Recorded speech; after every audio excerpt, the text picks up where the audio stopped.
لله رب العالمين العاقبة للمتقين والصلاة والسلام على أشرف الأنبياء والمرسلين أما بعد من يطع الله ورسوله فقد رشد واهتدى ومن يعص الله ورسوله فقد ضل وغوى أعوذ بالله السميع العليم من الشيطان الرجيم بسم الله الرحمن الرحيم قل إن كنتم تحبون الله فاتبعوني يحببكم الله ويغفر لكم ذنوبكم والله غفور رحيم۔ سامعین کرام، قرآن و حدیث کا معتبر ذریعہ ہی ہماری اصلاح و فلاح کا ضامن ہے۔ قرآن حکیم کو چھوڑ کر حدیث یا حدیث نبوی کو چھوڑ کر قرآن حکیم کو سمجھنے کی کوشش کار حاصل بھی ہے اور باعث گمراہی بھی ہے۔ مخالفین اسلام نے ہمیشہ سے مسلمانوں کو اس قیمتی اثاثے سے محروم کرنے کی کوششیں جاری رکھی ہیں۔ قرآن کریم کو بدلنا، اس کا متبادل پیش کرنے کی جسارت کرنا اور فتنہ انکار حدیث اسی سلسلے کی کڑیاں ہیں۔ آج ان چالوں کو سمجھنے اور ان کا سدباب کرنے کی ضرورت پہلے کسی بھی دور سے زیادہ ہے، کیونکہ روز بروز بڑھتے ہوئے میڈیا نے ان چالوں کے جال کو مزید وسیع کر دیا ہے، اور دور حاضر میں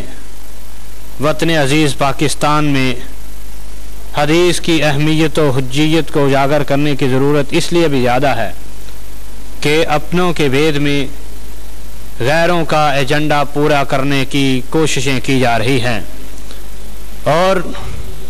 غیروں کا ایجنڈا پھیلانے والے، پورا کرنے والے دن رات سرگرم عمل ہیں،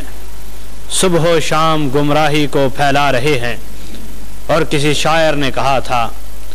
دیکھا جو تیر کھا کے کمین گاہ کی طرف، اپنے ہی دوستوں سے ملاقات ہو گئی۔ اور یہ سب کچھ کرنے کے باوجود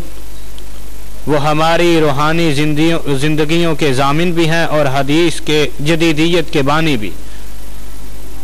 جدیدیت کی اس نام نہاد تحریک میں انہوں نے سرمایہ کا ناجائز استعمال کیا ہے، اور اس طرح استعمال کیا ہے کہ کوئی عامی شخص ان کے اس جال کو سمجھ ہی نہیں سکتا۔ اور کسی شاعر نے کہا تھا، دامن پہ ہے نہ داغ نہ خنجر پہ لہو، تم قتل کرو ہو کہ کرامات کرو ہو۔ اس سازشوں اور ان چالوں کا مدلل جواب اور اسلامیان پاکستان کو بالخصوص ان گمراہیوں سے بچانے کے لیے ہم نے درس حدیث کا مقدس سلسلہ شروع کر رکھا ہے، جو انتہائی حسن و خوبی کے ساتھ جاری و ساری رہے گا انشاءاللہ العزیز۔ اور کسی شاعر نے کہا تھا، تلاش منزل پہ چل پڑے ہیں، بجا کے زادے سفر نہیں ہے،